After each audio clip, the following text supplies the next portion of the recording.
But before we get started, I want us to talk a little bit more about learning teams. And in fact, I tell you what, before we even do that, I want you to try something. If you can look around yourself and find a partner. It can be somebody behind you or beside you, but someone that is reachable. Okay, somebody that's within reach. Can everybody pick a partner? And if you're having a difficult time, you can do a trio, but try to do partners if you can. Does everybody have somebody? Fantastic. What I want you to do, this only takes 20 seconds. This doesn't take long at all. It's real simple. Some of you may have seen this before, many of you may not have. I'm going to have Rui help demonstrate this with me. If he takes my hand and you grasp your hand together, this is something that many of us played as kids, and it's a game called Thumb Wars. The objective is to pin the other person's thumb. Every time you pin the other person's thumb, you get a point. Okay? All I want to do is to see who can get the most points in 20 seconds. If you're a trio, the person in the center gets to work two sides. They get to do both people at the same time. You have 20 seconds. Let's see who can get the most points. Time begins now. And that's time. That's time. Let me quiet on down. Okay. How many of you were not able to get any points at all? Raise your hands. Okay. How about 1 point? Who of you were able to get 1 point? Okay, pretty good. How about 2 points? Oh, good, good, good. 3 points? Ha! Yeah, I saw you working hard. How about 5 or more points? Did anybody get 5 or more points? Raise your hands. Great. How many did you get? 12. Good, good. 7? Okay. 30? 40. Okay, fantastic, fantastic. Quiet down for a minute. What do you think about the ones that got high number of points? You're hearing 30 and 40 out here. What do you think about them? Oh, you thought they cheated? Bribery? Somebody gave in? I want to share with you a different perspective. Because think about what everybody is saying right now. You're thinking about what went wrong as opposed to what went right. What do you think, in all my experience, what do you think is the maximum I've seen in 20 seconds? Good guesses, but I've seen upwards of 80 to 100 in 20 seconds. Upwards of 80 to 100. Let me ask you this. What were my rules? What was the objective of this challenge? You're right. It was to get the most points. I didn't say anything about competition. But how many of you saw it as a competition? Okay, nearly all of you. Those of you who have seen it before, it's always been a competition. Those of you who are just seeing it for the first time, think about even the name. It implies competition. Thumb Wars. It has to be a competition. In addition to that, usually when we pair up with somebody or we put people in two different groups, it's almost implied that there's some level of competition going on there. Well, bring this back to a business context for a second. Because think about it for a minute. Think about even the concept of sales. Okay, 2 salespeople. Even if they're working for the same company, within the same division, within the same team, at some level they're competing with each other. Okay, a lot like Thumb Wars. Now here's my question for you. Do you want to find yourself in a situation where you're getting 3, 4, or 5 pins, which is very respectable, but considering there's somebody around the corner who's getting 50 or 60 pins? Those are the individuals who are not just looking at it as a competition, but they're looking at it as a challenge. They look at it collectively.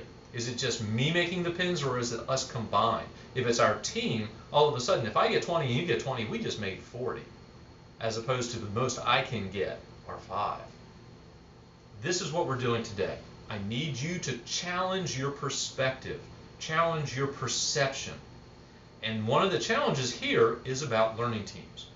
Because even though this is business school and at some level it's competitive, you want to learn as much as possible while you are here. Your learning team is one of the most effective ways of doing that. And in fact, I'll even phrase it this way, that your learning team is an interactive case study. It is a way to help you develop critical team and leadership skills.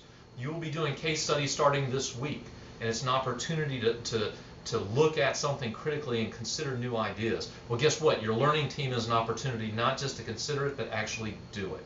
This is a very, very important concept. The other thing I'll offer to you too, if you look around this room, The one thing that all of you have in common is that you're a strong leader. That's why you're here in business school. Well, guess what? Along with that usually comes pretty strong personalities as well. So guess what we're doing from a learning team perspective? We're going to take 5 or 6 of you, put you in a group, shake you up and say, now go be effective. That has some challenges with it. So our goal today is to set a foundation that will help make that effective. The other thing I will share with you is that, and this is the reason we're coming in from a business context, we're coming in as a consultant as opposed to just a faculty member doing this. This is not an academic exercise. What you learn here, what we talk about today, is not just relevant to your learning team, but also to business teams. This is real. Take it seriously. Extend that even further, because when you graduate from here, there are going to be a lot of other MBAs out in the field as well. What's going to separate you from the rest? And in fact, on that note, I want you to look around this room for a second. The blue shirts, your PAs that are around this room, they are separating themselves from the pack. They have taken an opportunity to build team and leadership skills in running this PA program, in helping with orientation. When they leave here, they will have a skill set that not every MBA student has. That is huge. I'd look toward them as a model because they are doing it right.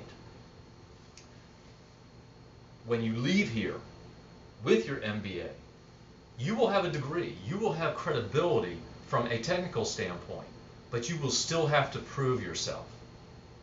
78% of the employers say that MBAs are still lacking team skills. Again, your blue shirts around here, guess what?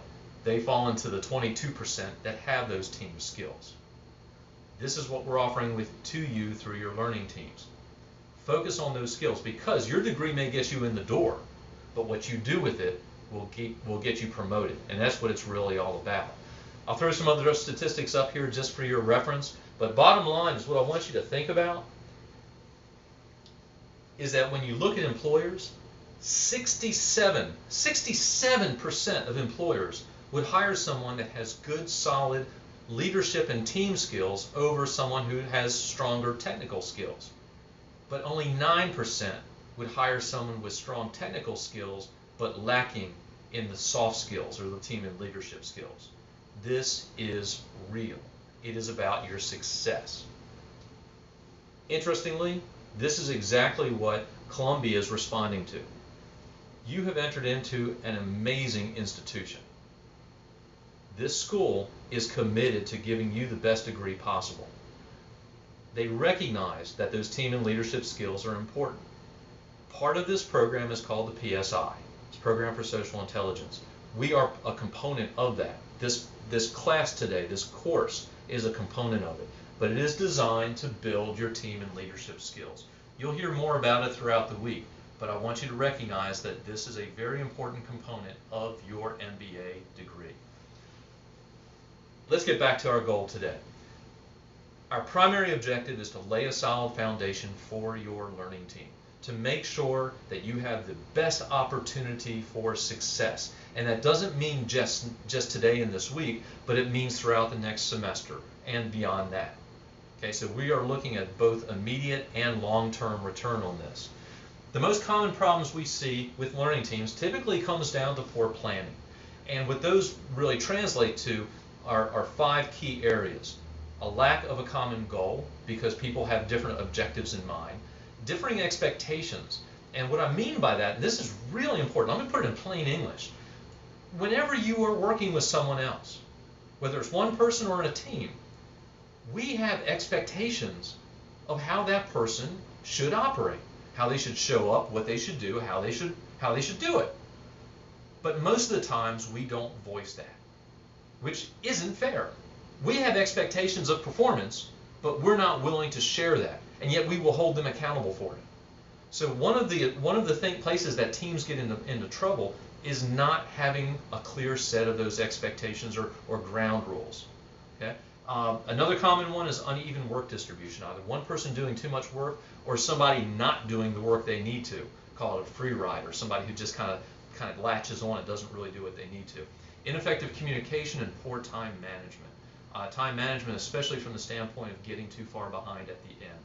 But these are the things that we are trying to address today.